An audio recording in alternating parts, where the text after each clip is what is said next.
Christopher is the director of LSE Ideas, which is the UK's leading foreign policy think tank, not just UK, but I think has a very high global ranking too. So will be very well known to you all. Before becoming director of LSE Ideas, he was professor of international relations in the Department of International Relations at the LSE. He is the author of 25 books, but I'll only mention 3. The first one I'll mention is a 2014 book called The Improbable War on US and China. And this was already developing the thesis of a improbable, though not impossible, conflict between the rising power of China and the conservative, small c conservative status quo power of the US, which of course has been described in international relations as the Thucydidean trap.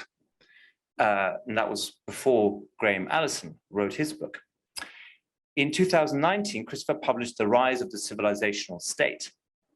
And then last year, this book, which you may not have seen yet, Why War? Now, all 3, I would say, have been prescient in terms of the questions we've been grappling with: US-China competition, the civilizational state rhetoric in China, Russia, and elsewhere, and of course, why war? Why wars such as the one that broke out only some 5 weeks ago? In common to all 3 works, I think, is the argument that war is often avoidable, but ultimately not really inescapable, because fundamentally we overestimate human rationality and we underestimate human disposition towards conflict.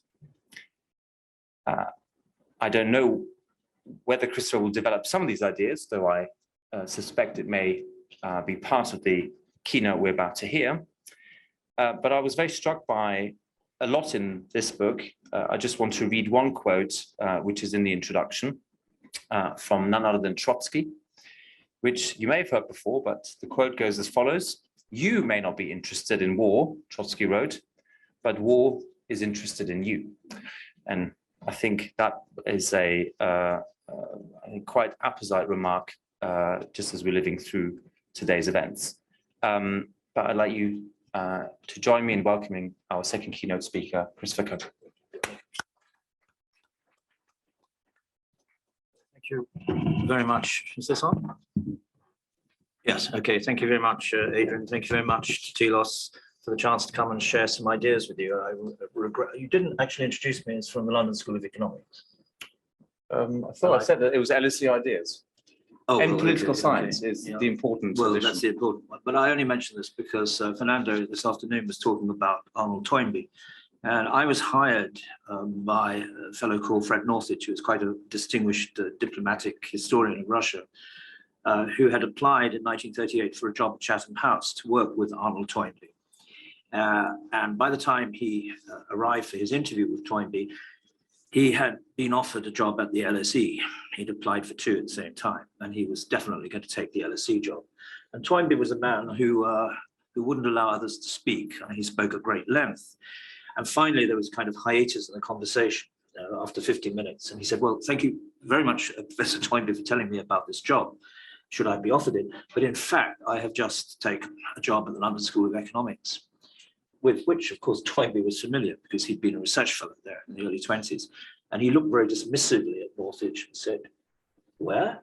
"The London School of Economics." And Toynbee looked at him and said, "Right. Now, as I was saying," so that's where I come from. Now, I also labor on the misapprehension, not misapprehension, under the disadvantage of not being present yesterday and not being in all of the meetings today, but just some of the panels. But anyway, much of what I'm going to say is repetitive. I'll try to keep to the time.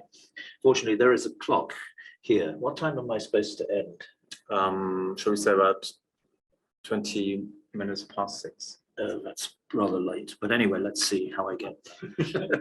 You know the old story of the person who realizes he's lost his audience after speaking for an hour, and then says, "Well, I'm terribly sorry. I've obviously been speaking for too long, but you see, the problem is I left my watch in my hotel room, and there's no clock on the wall." And someone from the audience said, "No, but if you look behind you, you'll see there's a calendar."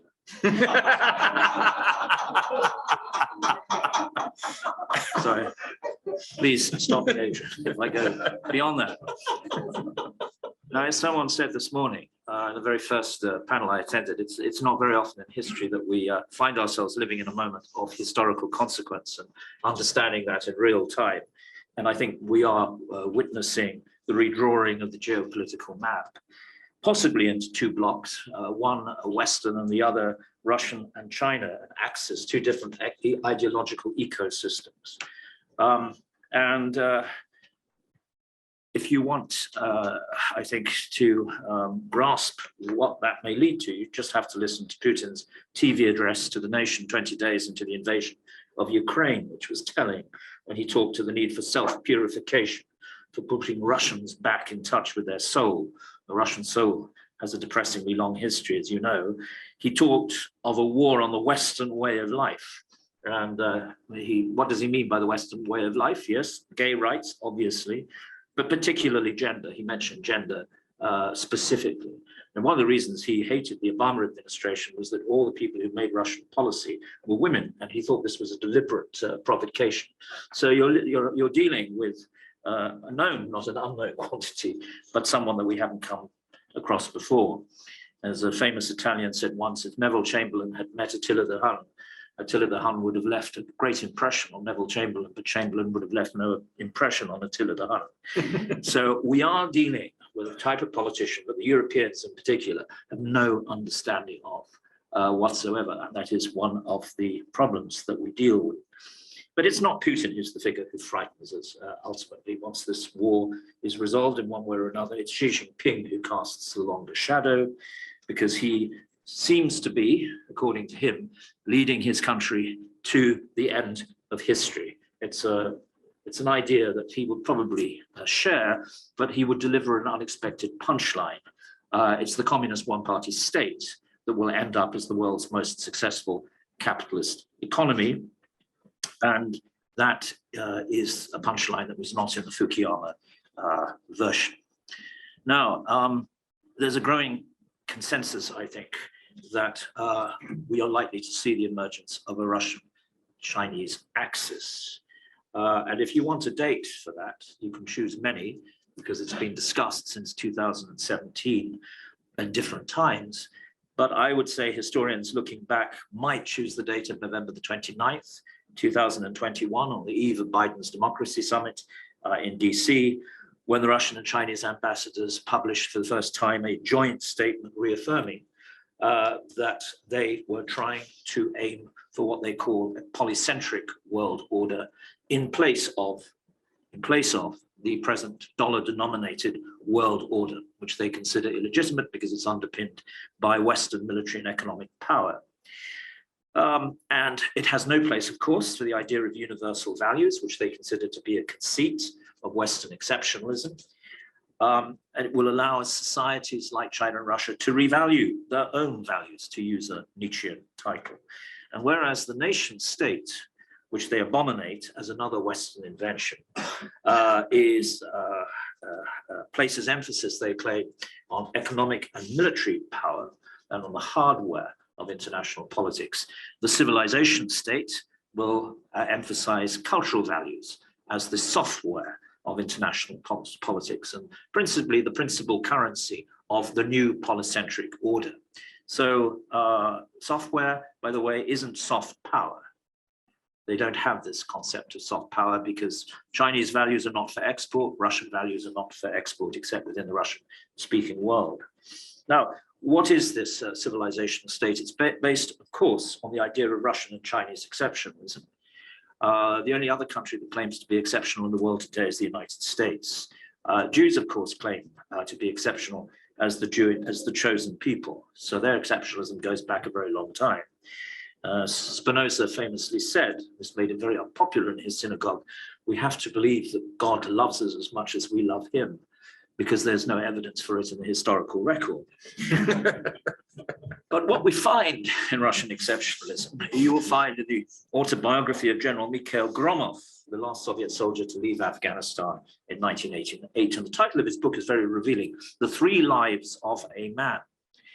And as Berman says, you can live under different political systems in Russia, and he's lived under three: communism, liberalism, liberal democracy under Yeltsin, if that's what you want to call it, and managed democracy under Putin. And yet, he says, you can survive all these changes in political regime because they're not important. Politics is not important. That's a liberal conceit, that everything has to be within the political realm. What is important is that you hold to your vision of Russia and its special place in history. And that idea was first formulated, I think, by Piotr Chudayev, who was mentioned in one of the panels today. So what are the features of Russia as a Russian exceptionalism? Obviously, orthodoxy, which means more than ever before, because, of course, if you listen to the patriarch and you listen to Putin, Christianity is dead in the Western world, effectively. Even amongst people who claim to be Christians, they have no Christian values. Orthodoxy is the only vibrant, living version of Christianity in the world today. Ethnicity, this is, of course, a multi-cultural civilization state. It's not just a Russian civilization state. You may remember the now disgraced Zuslov, who was very close to Putin, who wrote a famous essay in which he said, we're a half-breed nation, part Asian and part European, despised by the Asians and despised the Europeans. So what are we going to do? We're going to sulk for the next 100 years. He actually said that. We're going away and sulking. We'll be the bachelor nation because nobody will want to marry us. Well, this is why Zuslov was disgraced. Of course, this is not the message coming out of the Kremlin. But what the message coming out of the Kremlin was elaborated by Putin at the Valdai conference last year, when he said, we are genetically immune to liberalism. And how can Russians be genetically immune to liberalism? Because they have different genes from Westerners, including Tatar genes. They have had 300 years of Asian occupation, the only European country to experience that. And then there is the idea, of course, of Ruski Mir, which we heard today, a post-Soviet civil religion. It's a term that goes back centuries, by the way, but it has deep resonance within the Russian military, which is tasked with defending this concept, and tasked, as you heard today, with defending the Russian people's historical memory. And as the former culture minister Medinsky said, history is too important in Russia to be left to historians. They don't have the skill set to assess documentation. We shouldn't even let them into the archives any longer. What we need is a commitment to the civilization state. Truth, he says, he was a very honest man, Medinsky, which is probably why he's no longer there. Truth has to be sacrificed in the cause of identity formation. So that's a pretty strong, I think, menu of values that distinguishes Russia completely from the West, and makes Putin's Russia, by the way, definitively different from the Soviet Union, I would also add, but I'll come back to that later. In the case of China, you've got exactly the same thing. So, you know, how seriously does Xi take Confucianism? We don't know, although he visits Confucius' birthplace every year and requires his officials to read Confucian texts. But there's no doubt at all that he believes that the unique combination of Leninism and Confucianism is a winning combination, because in his eyes, it's given China unity, focus, and the tools to become what it is today. And history, of course, for Xi is very important, because the Communist Party is not only the custodian of China's future, it is also the custodian of China's past. And the patriotic history courses, in Xi's own words, I'm quoting from a speech in 2019, weaponize education. And children are taught that the party, and only the party, can ensure that China never again experiences the century of humiliation that it did in the 19th century. Century of humiliation is not a communist term. The very first book called Century of Humiliation was published in 1930. It was banished under Mao's rule, because, of course, history was the history of class struggle. It was not about struggles in the Opium Wars against imperialists, except as a manifestation of class struggle. But, of course, since 1990, the century of humiliation is now the main mantra. Now, what does this to do with my talk today, which is about new order and world order, and what that actually means? Well, first of all, I would say we're dealing with the idea that the future is China. I asked the question of Fernando today. If Ortega y Gasset were alive today, would he say that China or the United States had reached the future first? We all believe, probably still, the United States reached the future first at the end of the 19th century. Some of us, not me, of course, believe the Soviet Union had reached the future in the 1920s and 30s when Lincoln Steffens urged everyone to get on a plane and fly out to Moscow and see their future. But people stopped going to Russia, even communists, after 1945 because they realized that wasn't the future. China today is seen by many people in the non-Western world. I hasten to add that. Should look at the social media commentary on Ukraine in Asia. It is now 70 or 80% virulently anti-Western. Outraged by what the West has done, sanctions, etc., seeing this as a typical abuse of Western power. So we have to get that into a perspective. There are many people who welcome the fact that China has now got to the future and shoved the United States out of the way. But I want to make two points about this. That China is suffering from a sense of superiority, that history is on its side, that the West no longer has the resources to prop up the liberal rules-based order or the political will to do so. It's been a little taken aback by what's happened in Ukraine. But I don't think that would have been an unreasonable hypothesis to reach, say, 2 years ago. But it also, I think, has a deep sense of anxiety that it may not be the future. And let me just illustrate this with respect to its criticism of the United States, particularly in the COVID crisis, which was entirely cultural.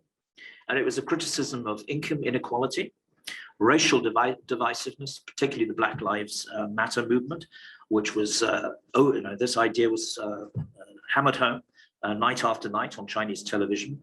The poor white syndrome of poor whites who are left with no one else to vote for but Donald Trump.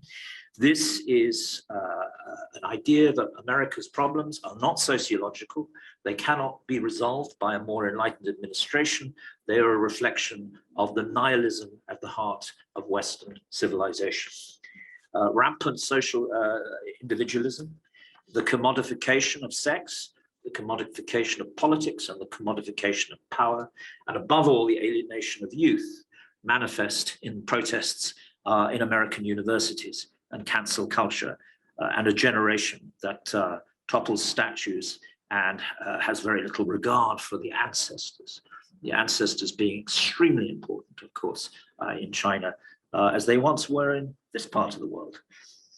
But this cultural critique is also matched by a sense of unease by people like Wang Huning, for example, he wrote this excoriating attack on the United States against America after his experience of living here.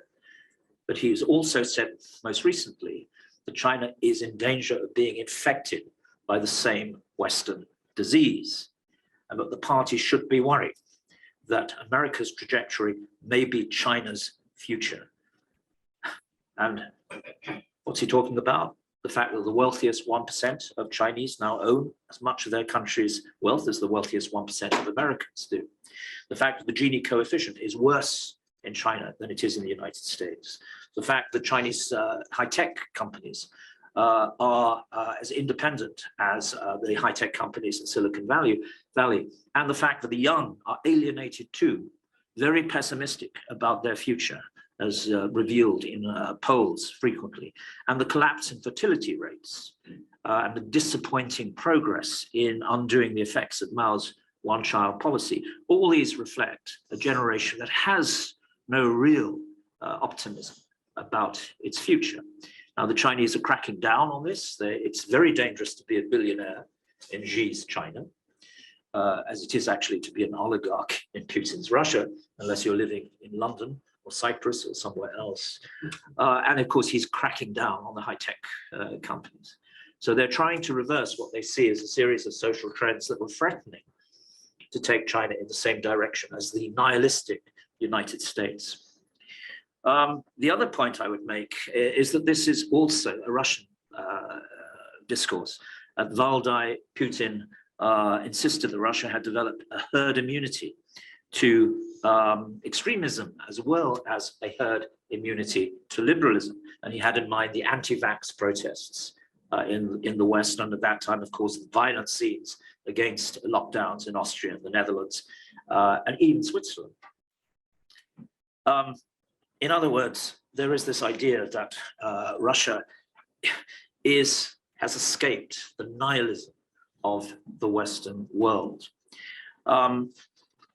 Look, what can one say about Russia? Not very much, which is optimistic. There's a wonderful Russian dissident who's the son of another Russian dissident, so dissidence runs in the family, who says that unfortunately Russia is the victim of a lexical deficiency. Its language has no past pluperfect. So nothing comes to an end. It's impossible to turn the page. It's impossible to get closure and move on. So czars keep reappearing in the form of people like Stalin and Putin. And the Russian bear continues to menace its neighbors, different neighbors at different times. The Russian dissidents continue to be locked up for different crimes. He says the tense we have, which is not shared by any other language, is the past imperfect.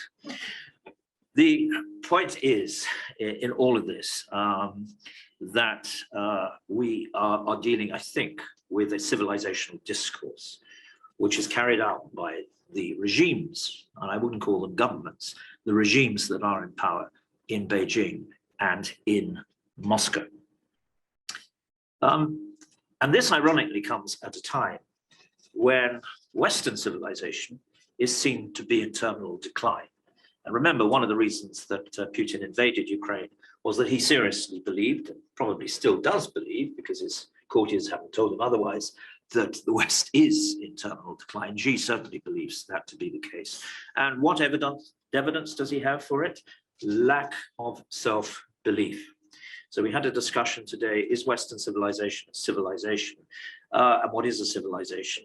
My preferred definition was by a Russian, but a Russian-American, Kiron in the 1920s, who said that a civilization is a system. This was a new word at the time. We, of course, know about systems, solar systems, and ecosystems more recently. But for him to use this language was quite novel. It was seen as a kind of quasi-scientific language. And he said a system, a civilizational system, is made up of four elements. An architecture, a distinctive style, so you know if you're in Salzburg that you're in a European city. A literature. This year we are commemorating the century of the three most important works of European modernism in literature: Ulysses, The Wasteland, and the first publication of Proust's Remembrance of Things Past. By the way, certainly Proust and James Joyce met up in a conference in Paris. They shared a cab for about 35 minutes before they went to a restaurant.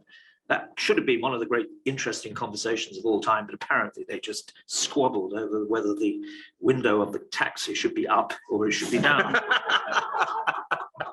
And then, of course, there are the political units of a civilization. The nation state is obviously a Western creation, which enabled Kant to talk about the Republic of Europe, because it was a republic of nation states. Didn't use the term nation states, but of states. But, and I'm getting to this point, the most important, Sorokin said, was what we would now call a social imaginary, but he didn't. What is the idea of history that civilizations carry with them?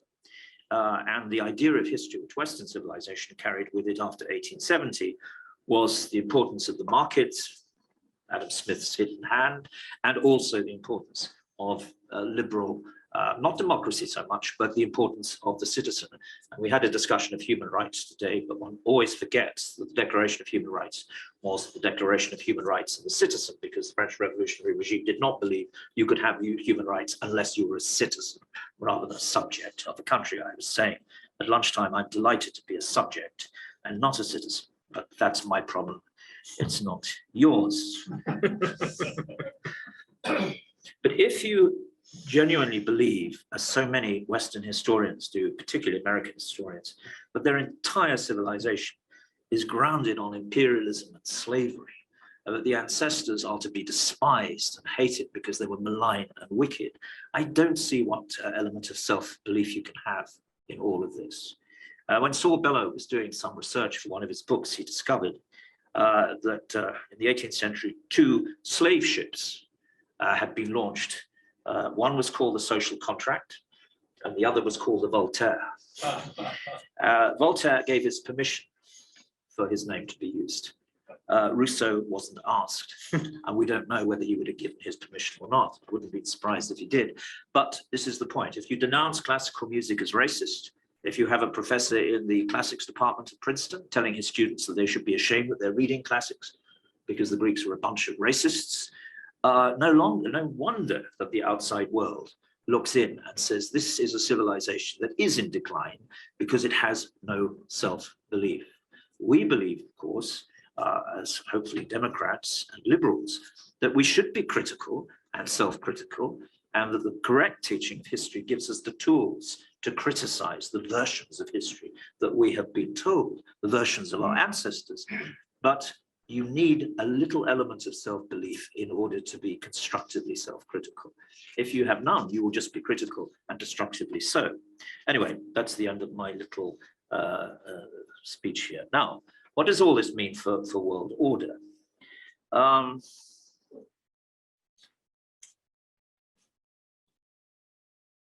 Well, we used to talk, until quite recently, about alternative non-Western versions of order. And I think we are right to do so because I find it difficult to imagine that a purely Western understanding or that the present international order is sustainable over the long, lengthy period of time. There has to be a non-Western element in all of this. There is deep dissatisfaction with why the West rules for now, title of Ian Morris's book, very deep dissatisfaction by a generation that will be in power quite soon, even if the people who are in power at the moment are basically, for the most part, on the Western side. And there is, as we also heard this morning, there is some need, I think, if you really want to tackle climate change, to have a rethink from this completely individualistic, utility maximizing rationality that informs Western economic thinking. But it's not going to come from China and from Russia with the present regimes that are in power. So that's the first point I want to make. I am not arguing against a non-Western intervention in discussing what world or how world order might be improved and how the rules might be changed. What of the civilization state itself? Does it have a future? Well, Modi's India is, of course, the most worrying. And there's an emergent canon of writing that asks whether India will become what the founding fathers, like Nehru and Gandhi, dreaded most, a Hindu Pakistan. I think that's unlikely, but might be Modi's intention.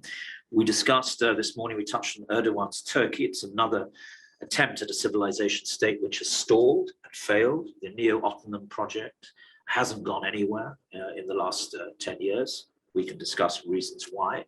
Iran remains stubbornly an Islamic republic and not a Persian civilization state.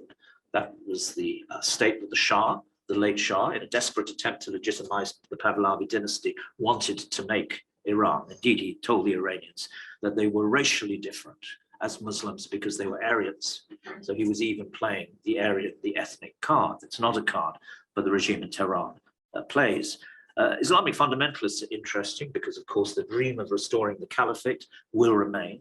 But I suspect probably more in the bin Laden sense of the once and future caliphate, the utopia that will never actually be established, but for which you must fight for the rest of your life, as opposed to the caliphate that you can establish, as ISIS did, which unfortunately, from ISIS's point of view, can be knocked down pretty quickly. What about the future of this multipolar, just democratic world order? These are the words that Sergei Lavrov used 2 days ago in New Delhi, that we want to create this. Well, really, Xi's regime is committed to what he calls value pluralism. Time and time again, he insists that cultural values are the drivers of history. The cultural coexistence is, or should be, the bedrock, the anchor of this new world order. And Confucian scholars have been saying this for a very, very long time. It leads, of course, many people to be distrustful. And you may know the book by William Hayton, The Invention of China, came out a couple of years ago, saying that all this means, cultural coexistence, is that big countries matter more than small countries and middle-sized ones, that every country should know its place in a hierarchical order, that China is the top of this order and everybody else is subordinate. And this reading may be overly harsh, but it's very much consistent, I think, with the prevailing view in Washington and an emerging consensus perhaps in Europe as well. I know you were expressing skepticism just before the coffee break that the Europeans were going to be on side with the United States. But if you look at how the summit has gone yesterday with Xi and the European Union, it's been pretty disastrous. So I think the Europeans are waking up to certain realities as well.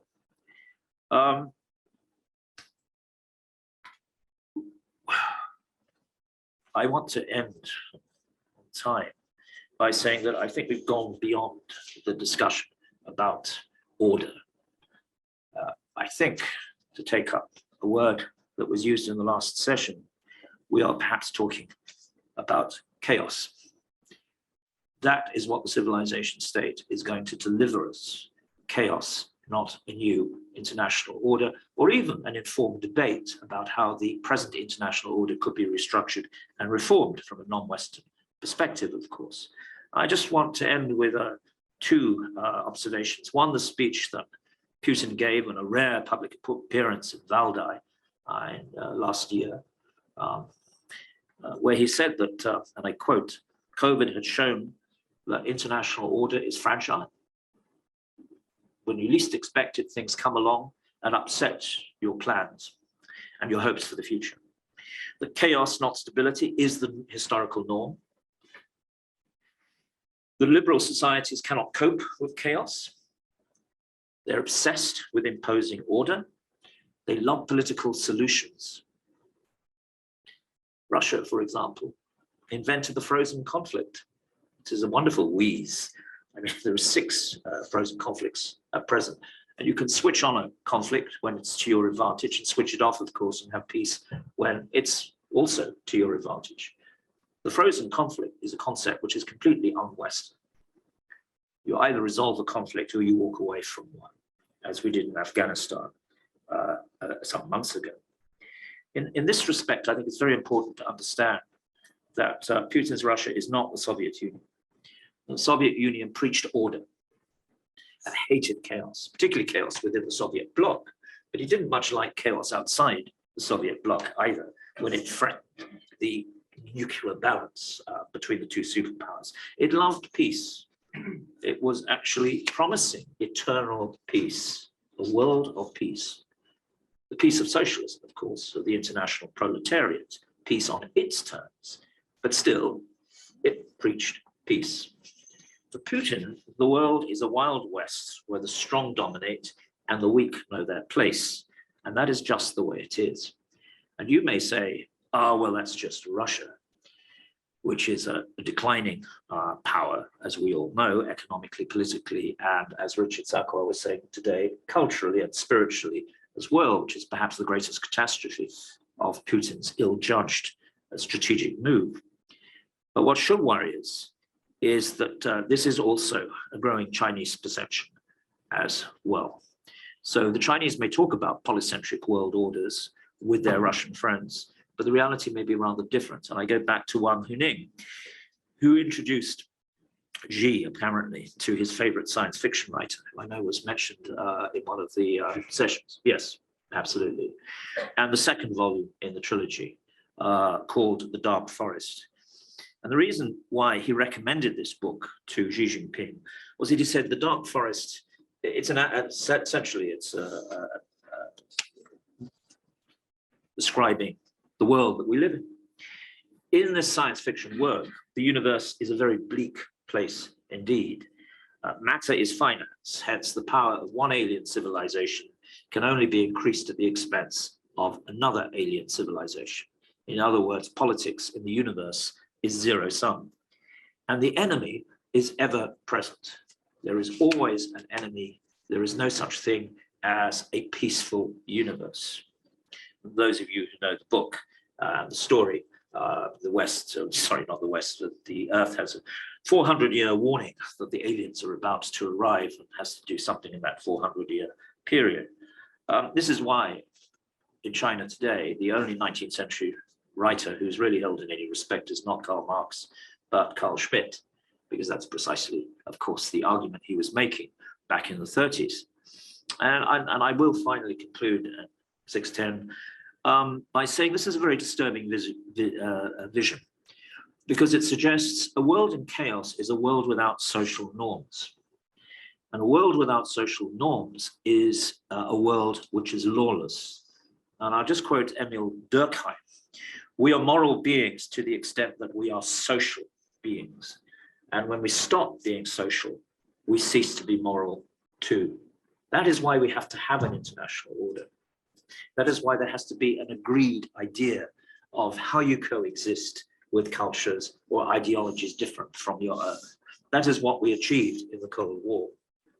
There were attempts to challenge it at different times, but basically it held.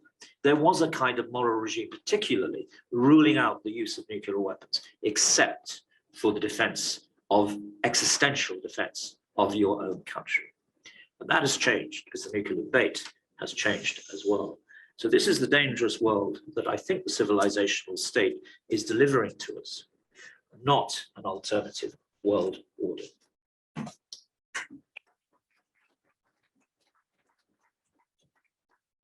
Thank you very much indeed, Christopher. And I won't try and sum up what you've said, but just to paraphrase the quote from Trotsky, you may not be interested in a civilizational state, but you bet the civilizational state is interested in you. May I now invite the two panelists who are going to join us, as well as Kiron Skinner online, for a debate where I'd like the panelists briefly to respond, but then of course we'll also include questions from the audience. So that would be Marcia Pally and Russell Berman. Do you want to come to the front? And I think we only need, actually we don't need another chair because I'm going to stay here. So do please come.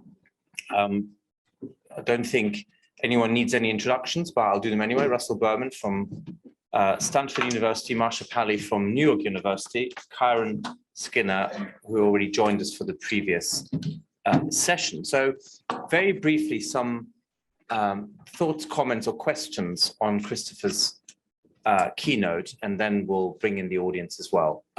Marcia, may I start with you? Do I have a choice? No. This is not liberalism. Exactly. I'm going to start with some remarks that jump off from the very last section of Christopher's remarks. Throughout this conference, and actually ever since the title of the conference was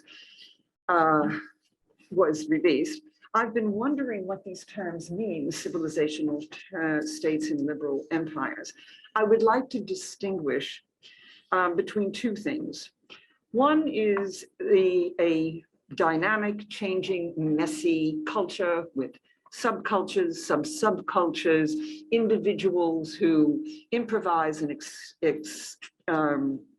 with various aspects of this messy landscape and recombine various aspects from cultures and subcultures, including contradictions and paradox. The second one is the instrumentalization of certain elements of a culture for us-them shift. What is us-them shift? I'm drawing now on psychology, psychiatry, and social psychology, that under duress or fear of duress, groups and individuals shift from the normal concern with their own flourishing or their own groups flourishing to constraining or attacking of them, ostensibly the source of the duress. But how do people decide on us and them? Those notions are drawn from deep-rooted cultural symbols and notions, usually of society, who's in and who's out, and government. So I want to distinguish between the messiness of culture, sort of loosely in a Bourdieusian line, which is where there are cultural tendencies, plural, contradictions, paradoxes, but not mechanistic determinism, and this recruitment of cultural forms or dragooning of cultural forms for us-them thinking. This kind of us-them shift can occur in this country or in any other. Said another way, in my way of thinking, civilizational states are either tolerant or unoppressive, negotiating, debating mini empires of their own between all of the subgroups and sub-subgroups, et cetera, or they are intolerant, oppressive versions of the same mess. Oppressive versions are likely to be using aspects of the deep-rooted culture for us-them thinking. The question important to me today is between us-them politics and ideas of negotiation and debate, which is not a zero-sum game. I win only if you lose. But tough negotiation to those who are different from oneself, lifting right from Christopher's conclusion, not as a simplistic happy politics, but what Chantal Mouffe calls agonism, or as Luke Brotherton has pointed out, either you're doing politics or you're doing force.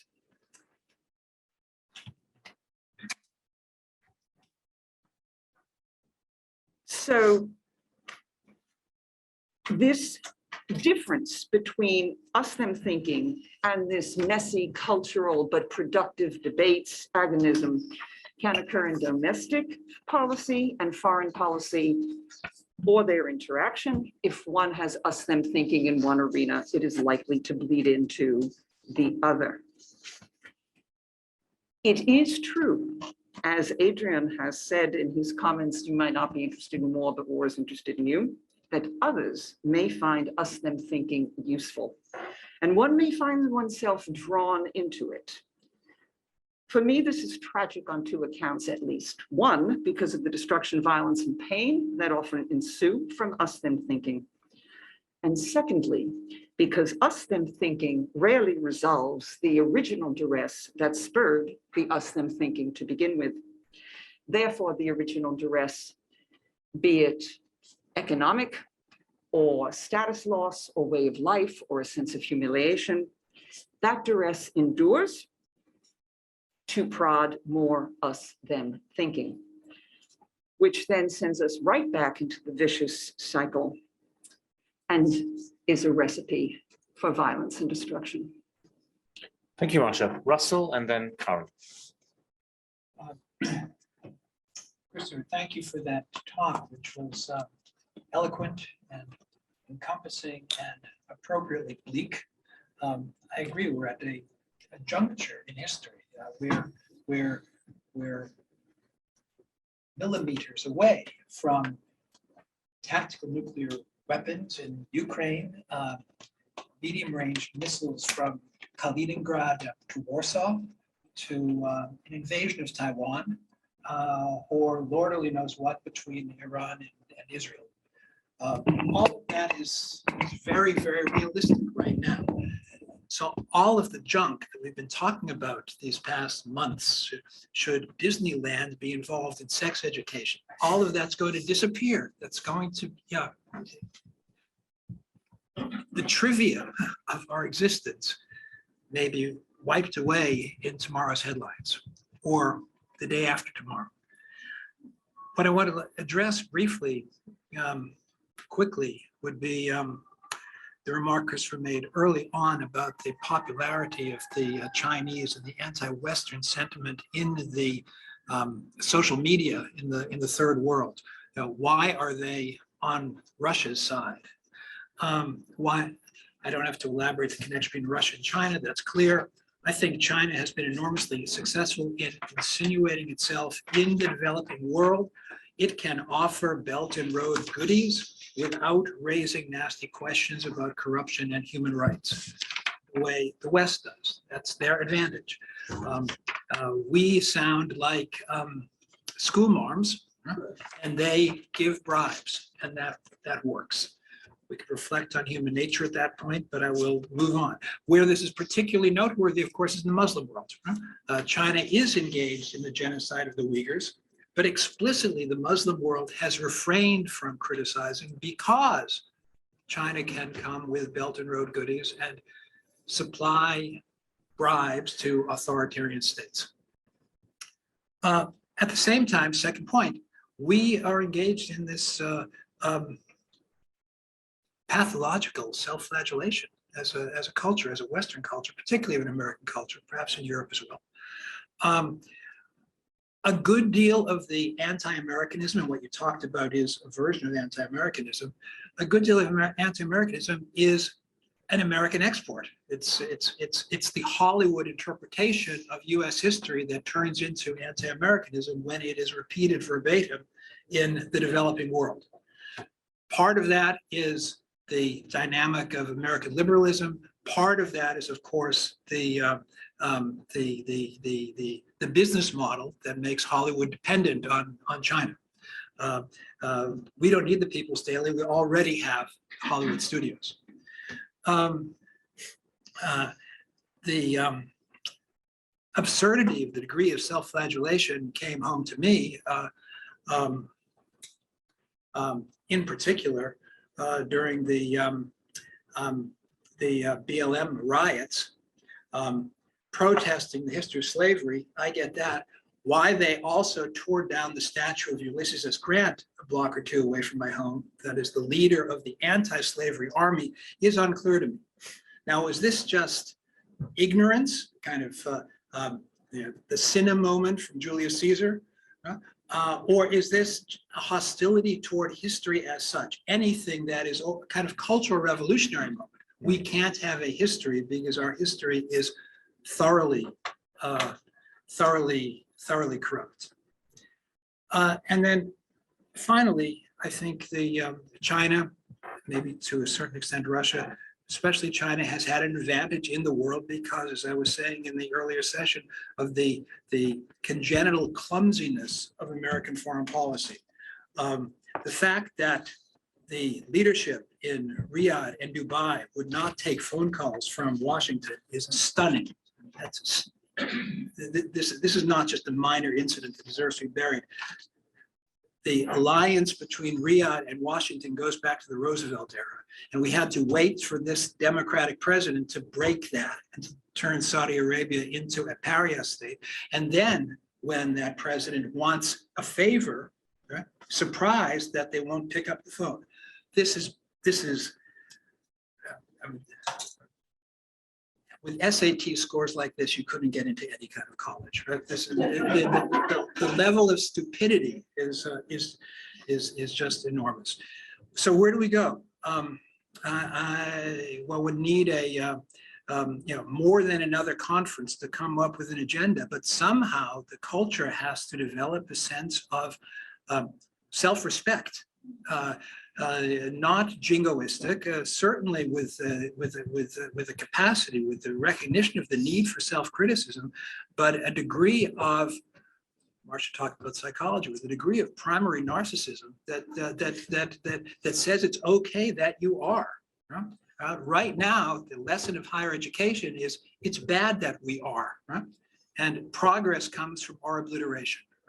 And we somehow, as a culture, have to figure out how to overcome that. Thank you very much, Russell. Karen. This has been a fascinating conversation, and Chris gave a really intriguing talk. I don't even know exactly where to begin to respond, but I'll start at the international level, and I'll say about the West. I actually don't think, I do agree with the depiction of the challenge and the chaos that is part of this non-Western emergence. But I wouldn't count the West out. And I think the the West lost its quote unquote way after the end of the Cold War, when there was this sense of triumphalism. But I think the West is coming back. And I think the Ukraine war is part of its reemergence. I think the fact that, for example, we have Finland and Sweden talking aloud about joining NATO. And, you know, we always thought the expansion of NATO would go east and not north, suggest a difference. The fact that Germany has been forced to confront in the past 30 days a lot of its own anti-Americanism, and being in the back pocket of the Russians on energy and so many issues. I don't know if this is just a moment with the Ukraine war, but my sense is that it's something deeper, about a definition of the West and a mark off from autocratic rule that wasn't at the center of the conversation 2 months ago. But then there's another part I think that's important, and that has to do with the United States itself. Because if there really is going to be a future for the West, or a competition with the non-Western civilizational actors, it's going to be with the US. And you can never count Americans out of big competitions. If you go back to the 1930s, really before that, coming out of World War I, the opposition to ever being engaged in Europe again and ever being engaged in anyone's big war was as big as it had ever been in the United States, and it was cross-sectional, and it included millions of people for different reasons. But the nation mobilized itself not only to fight that war, but to also, by the time of the Atlantic Charter in 1941, to rewrite the rules of the international order in a way to expand political and economic freedom. I think Americans will do that again, but I think it will be different Americans. And that's what the Donald Trump election in 2016 was partly about. There's a vast middle of America where I've been a voter for 20 plus years, and they see the world differently than the coastal elites. And they're up for this quote unquote civilizational fight, whatever we want to call it. But they believe in a larger purpose of our nation, and they don't believe that our founding is a big contest of negative ideas. So those are 2 points. And then another one I'd add is that I think this is difficult for us. And as someone on the panel, maybe Russell had just said, you know, the Chinese can offer Belt and Road, and then, you know, countries in the Middle East will kind of look the other way on Uyghurs and so forth. We didn't learn a lesson after World War II with those nations in the non-aligned world and in the developing world. It was our way or the highway. And I think part of the challenge now is, how do we do diplomacy on overdrive? We've got to court nations that we ignored. We have to realize they're now more mature than they've ever been politically. They want something from China, something from Russia, something from us. And I think if we figure out how to do the diplomacy to attract them, our model will last longer, and we could probably leave the non-Western civilizational states in the dust. Thank you very much, Karen. I want to open this to the audience now. We've got some 15 minutes, but I really want to urge everyone to be extremely brief and concise, okay? So ideally, either a brief comment or a brief question, so that we can collect 3 at the time and do, I'm hoping, at least 2 rounds, okay? So please keep your remarks to the absolute essential, if that's okay. I saw Gordon's hand, Casey, and then Leah, and then David in the second round. Kiron, could you talk about India? Because it seems to me that that is a pivotal state at this particular time. So a question on India. We're going to collect three, and then I'll go back to Christopher and the panelists. Casey?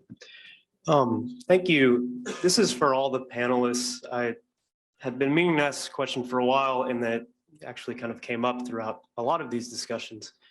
Can you all speak about the role of, frankly, large corporations and the extreme cultural influence? And I don't mean to say that in terms of repeating propaganda from Vladimir Putin or Xi Jinping or anything, but it does seem, even as a young person, to have been a remarkable development in the last 10 years. That's part of this. Okay. Thank you. And Leah?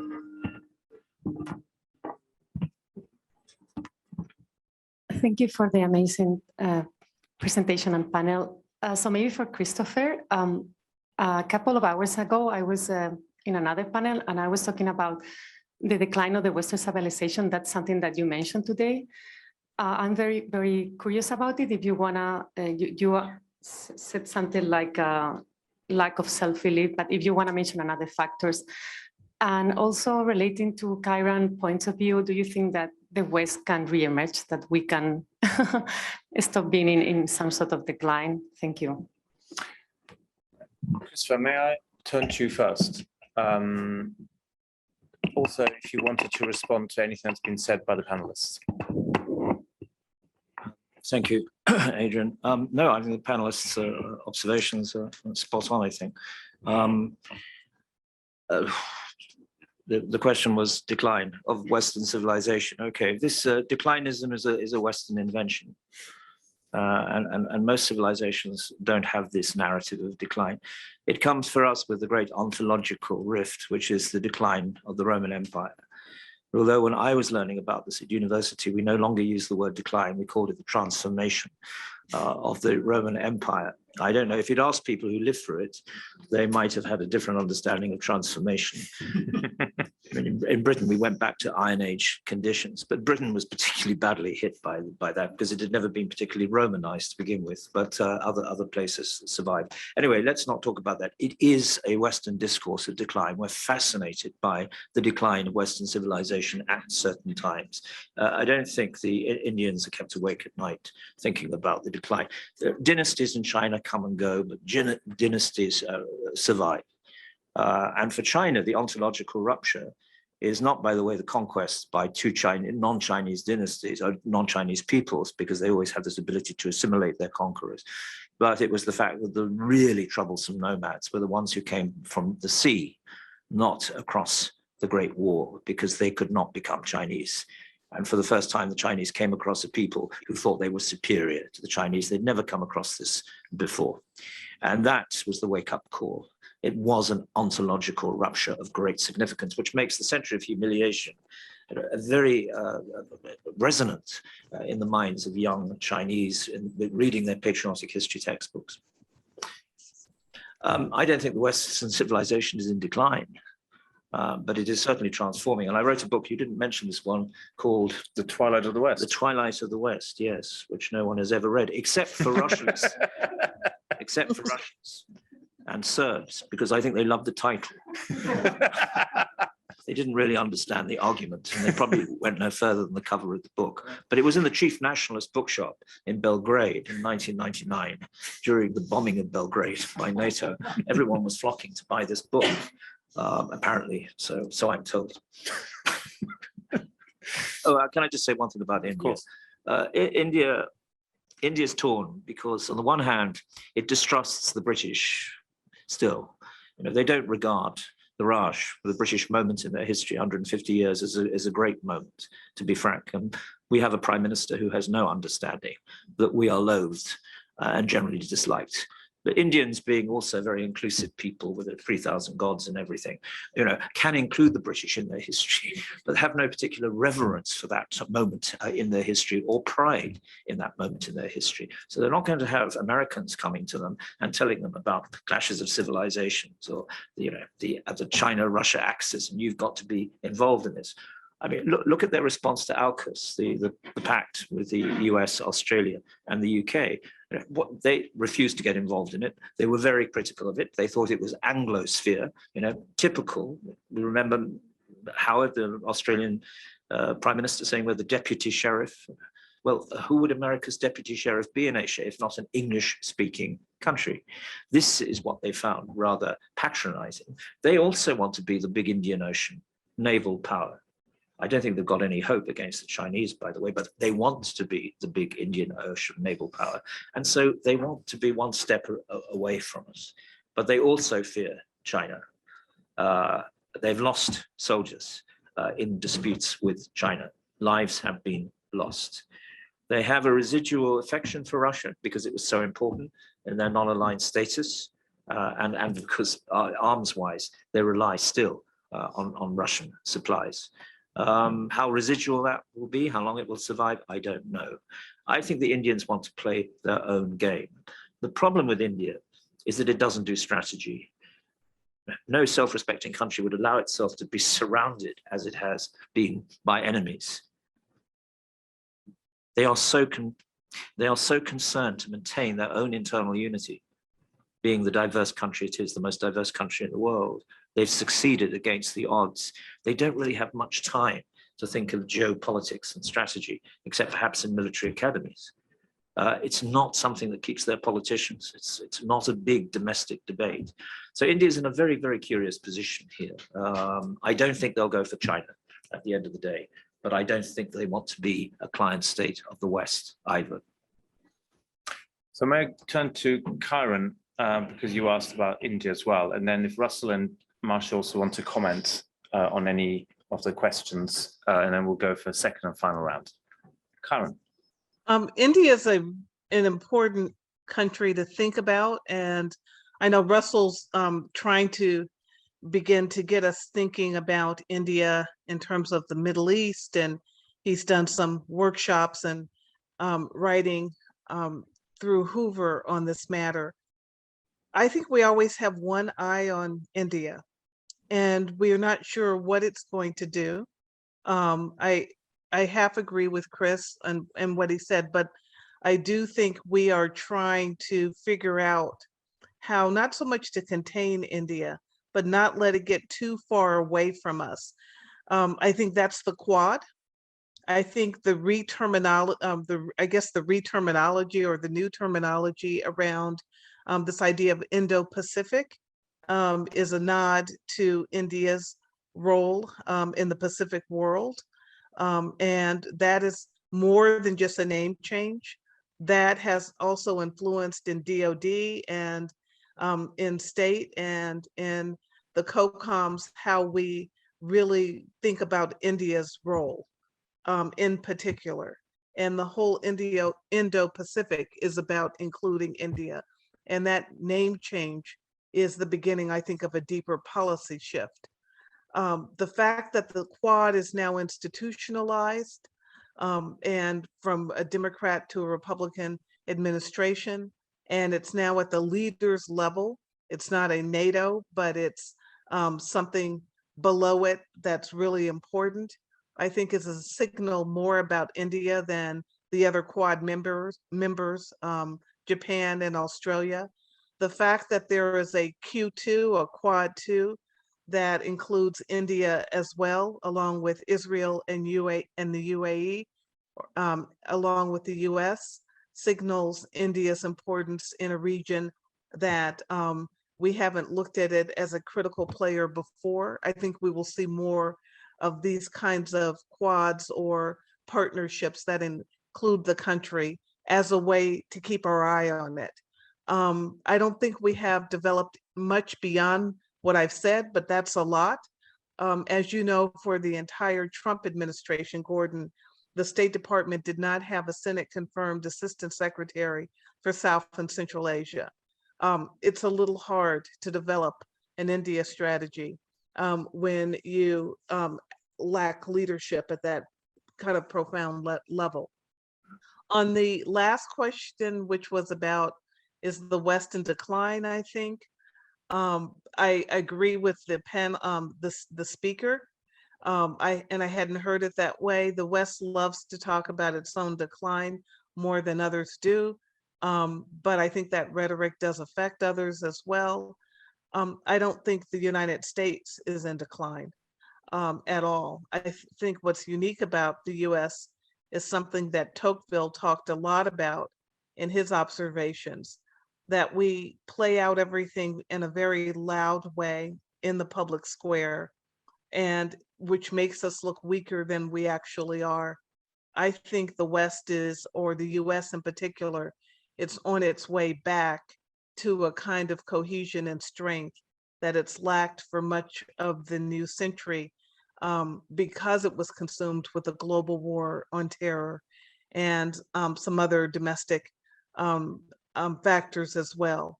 But I think what will come out of the period, starting particularly in 2020 with COVID, post George Floyd, a contested presidential election, is that Americans are getting clearer about what really it will take if it wants to be a predominant power on earth. And I don't think as many Americans are willing to give up that responsibility quite yet. Thank you. Just in the interest of bringing the audience, if I just take a couple of questions and then I'll ask Russell and Marcia first to comment. David, Fernando, and then I will abuse my position as chair to ask the final question. So David and then Fernando, please. But let me just say one thing. Adrian, there was a middle question and I forgot what it was. Corporations. And I don't know if someone else answered it. Okay. Yeah, the large corporations. Are we frightened about the power of large corporations and what does it mean for the West? Let Russell answer that one. We're going to pass it to Russell, but you know, everyone can have a last word as well. Adrian, why don't you collect the last? Yeah, exactly, and then everyone will have a last word. So David first, and then Fernando. Right. Thanks to Christopher Coker for the fine presentation. The question I had was just about your understanding of the civilizational state. I wasn't quite sure how you were understanding, because on one hand, I think you're suggesting that it's a kind of essentially a propaganda move by Russia and China to somehow enhance their own significance in the world, in which case the civilizational state really is just another nation state, but just sort of claiming sort of more preeminent status. But you're also suggesting the civilizational state is really just, in fact, or could be, in fact, an alternative,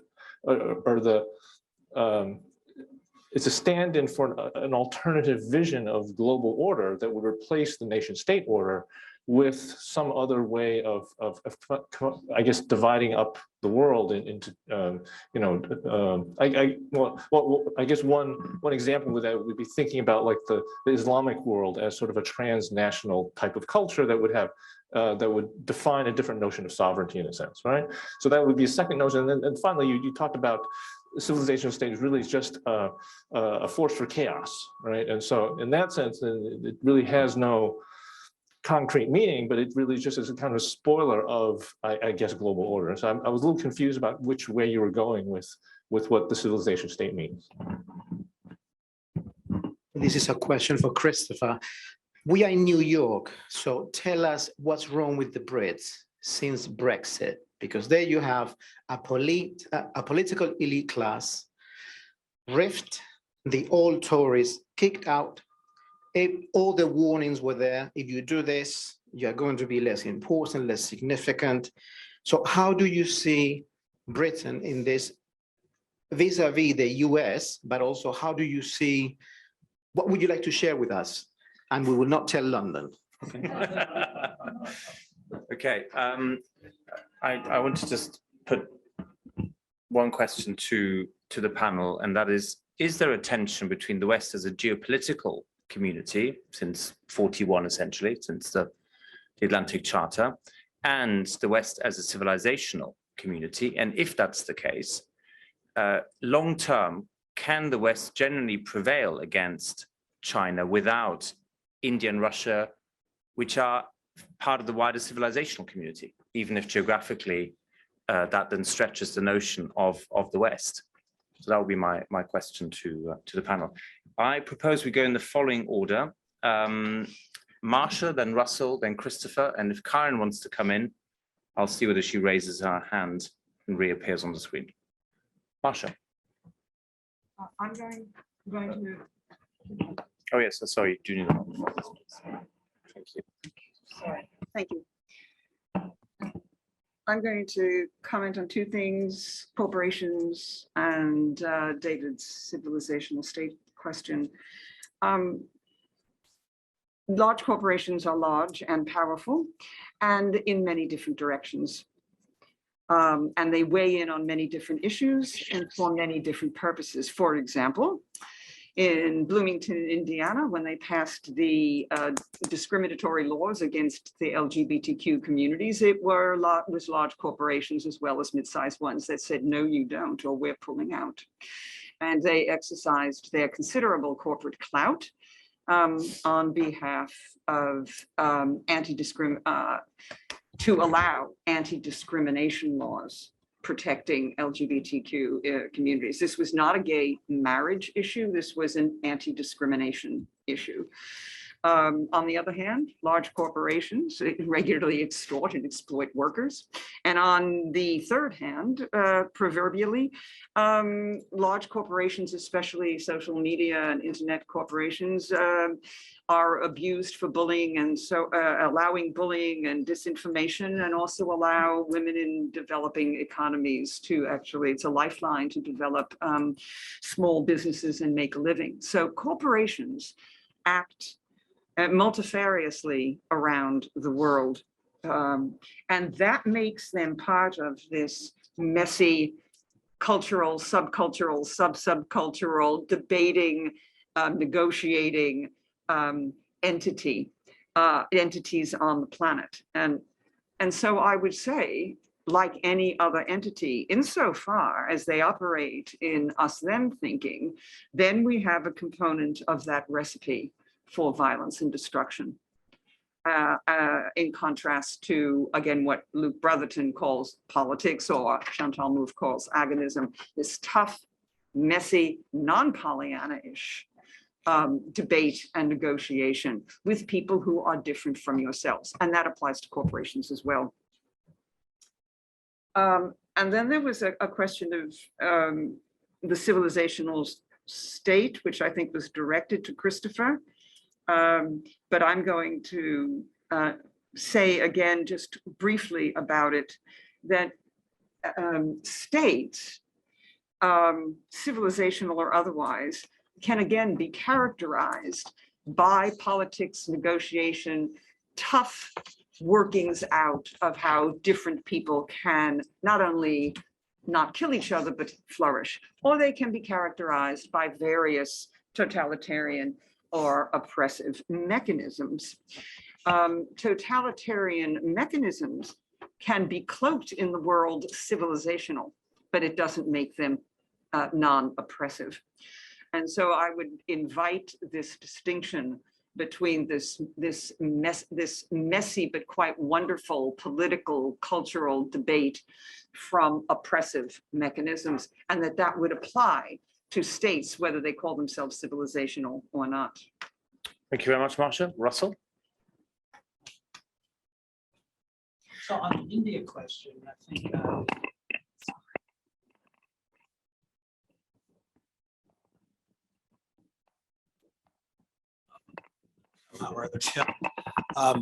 with regard to the question about India, I think the apparent neutrality of India in the current conflict is a major disappointment.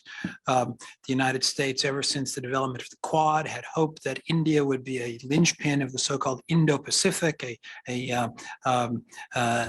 not quite NATO level, but nonetheless a strategic architecture for a large part of the world in which India would play a leadership role. Given the structural competition between India and China, there was a sense that India would naturally fit into that agenda, and that if the competition between the United States and China were to be seen as the key issue of the 21st century, then the the special relationship between Washington and London of the 20th century would turn into a relationship between Washington and New Delhi in the 21st century. Apparently, the Indian diplomatic corps is not up to that level of self-understanding. They really dropped the ball on this, and I think that has set that Indo-Pacific agenda back significantly. With regard to the corporation question, there are many large corporations. There are many middle-sized corporations that play different roles. But what has been particularly been prominent has been this issue of woke capitalism, the corporations as a vehicle for a particular political agenda, and that's going to have political repercussions, especially after the next election. I am sure. I made reference earlier to this controversy in Florida that's going on. That's one example of corporate politicking. But there was in one of the panels there was reference to the prospect of fascism in the United States. I think the real prospect of fascism is evident in the capacity of the social media to engage in massive censorship of the news for political purposes, as most recently evidenced by the history of the Hunter Biden story. That is, it was not allowable 2 years ago, but now, for other political reasons, it's allowable to make sure that President Biden doesn't run again. This is massive manipulation of public opinion by the corporate elite. It does not make me anti-capitalist when I say that, though. Can the West prevail? Yeah, I think the West can prevail, but it's going to require some clear-headed political choices. That's a matter of elections. It's going to require leadership, right? Which involves character, indeed personal character. Dare I say, Biden, Zelensky, and ultimately, it's going to require a recognition by the Western populations that something existential is at stake. That either we win or they win, and if they win, we lose, and there's no gray zone in between. What the next step is, that's up for negotiation, but it's an existential struggle. In the 1930s, there was a lot of discussion, though, about how democracy was over and how fascism or Stalinism, or fascism and Stalinism together, were inevitably going to win because they are innately stronger. Right? They don't tolerate criticism. They lost. Yeah? We won. We can do it again, but we have to decide that we want to. Thank you very much, Russell. Kiron, any final thoughts before I give Christopher the floor to conclude? You have to unmute yourself. Okay, I think I missed your final question to us, if I could hear that again. Okay, so my question was, is there a tension between the West as a geopolitical community since the Atlantic Charter and the West as a civilizational community? And if there is a tension, can the West prevail long-term without Russia and India? I think so, but I think there is a tension, but and it is kind of the West, the US versus the rest in the West.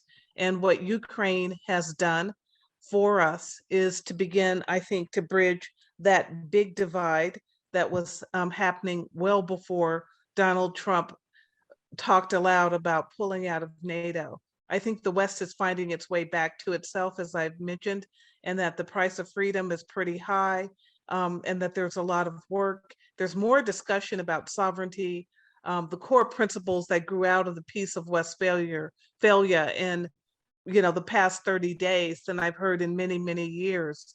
And so I think that's a sign out of the ashes of this horrific war. I think there will be a different and stronger and more resolved West. I could say a lot more, but I'd like to, I know we're on time, and I'd love to hear from our speaker. Thank you very much. So Christopher, you have the final word. Yes, and I hear that the wine bottles are being uncorked. So You stand between us and the no, booze. the wine is the civilization that we're defending here. So just three very quick responses. The West, as the West, has been a geopolitical community rather than a cultural community, and it wasn't invented in 1941 with the Atlantic Charter, which was, people forget, was signed by Churchill on behalf of Britain and also 7 other governments that were in exile at the time. He signed on their behalf. France, of course, as usual, refused to sign until the liberation of Paris. So it could sign it on its own terms. But it actually goes back to 2 French historians after the defeat of France by Prussia, then Germany, 1871, who said that the 3 Atlantic democracies, the United States, France, and Britain, should come together against the German problem. And then Germany, of course, was incorporated into the West, or at least West Germany, in 1949 when it joined NATO. So that was the great success story, that we managed to westernize Germany. Because in 2 world wars, Germany did define itself against the Western democracies in cultural terms, not just political terms. Anyway, that's just a footnote. Footnotes are always boring at the best of times. So let's move on to the other question, which was, what is a civilizational state? The first civilizational state in the world was Japan. In the 1930s, it made a very, very self-conscious attempt to define itself as something other than a nation state. There is a section in my book on that if you're interested. Tomorrow, I think we have a paper on Kyoto, on the Kyoto School, and the Kyoto School of Philosophy in the 30s was extremely important in defining Japan as a civilizational state. So it was the philosophers were involved in that as well.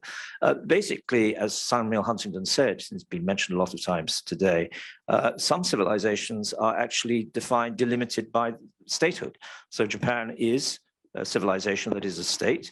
China sees itself as a civilization that is a state. Russia sees itself as a Eurasian civilization that is a state. India has a problem because it's taken out of its history that Muslim element, which goes back 700 years at least. And if you go to the History Museum in Delhi, you'll find that the Muslim period has been inked out, basically, or airbrushed out. It's very, very difficult to find that now in Modi's India. So that is why I think the Indians have an enormous challenge on their hands if they really want to become a civilization state, or Modi has.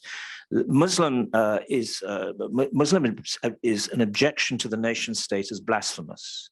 And this is, of course, their great attack. I mean, long before they identified the West as the great enemy, they identified people like Nasser as the great enemy because of Pan-Arabism, which they thought was false consciousness, to use a Soviet term, and that the nation state is blasphemous. And that is the wish to reintroduce the caliphate as a community that is distinctive from the nation state and older than the nation state. So I think these are the parameters in which the civilization state is being discussed in those countries. It is a regime thing because, to my knowledge, Putin only referred to Russia as a civilization state in 2012 or 2013 at Valdai. And that China started around about 2014, 2015. And it is political.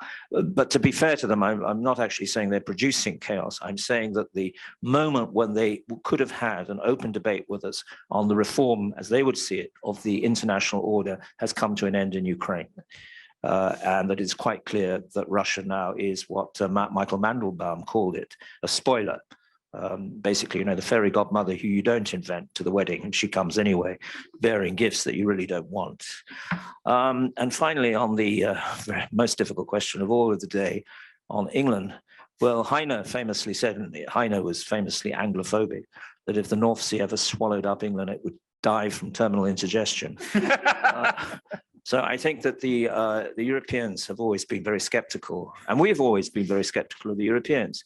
And this is where I'm on the side of the populists here, because my colleagues at the London School of Economics were out and out Europeanists and integrationists, which not many people wanted, even in France or Germany or anywhere else. And I would say to them, I'm a Eurosceptic, but I'm a soft Eurosceptic. I want to stay in the European Union because it's going my way. English is the language of the European Union. Integration has come to an end. Widening has happened. The English, they got the internal market under Margaret Thatcher. They've got everything. But don't keep going on about further integration because it's not popular, particularly in the north of England, and they would insist on going on and on about it. And they are largely responsible for losing the Brexit debate, I'm afraid to say. The elite, the intellectuals, did not help their cause at all. And I'm, as a person who wanted very much to remain in the European Union, I'm very critical of their role. And of course, they would be outraged if they heard me saying this, because they bear no responsibility for what actually happened. They bear a lot of responsibility, not the only one. But yes, I mean, what can we say about the English? And unfortunately, we want to be global. We want to be Singapore-on-Thames.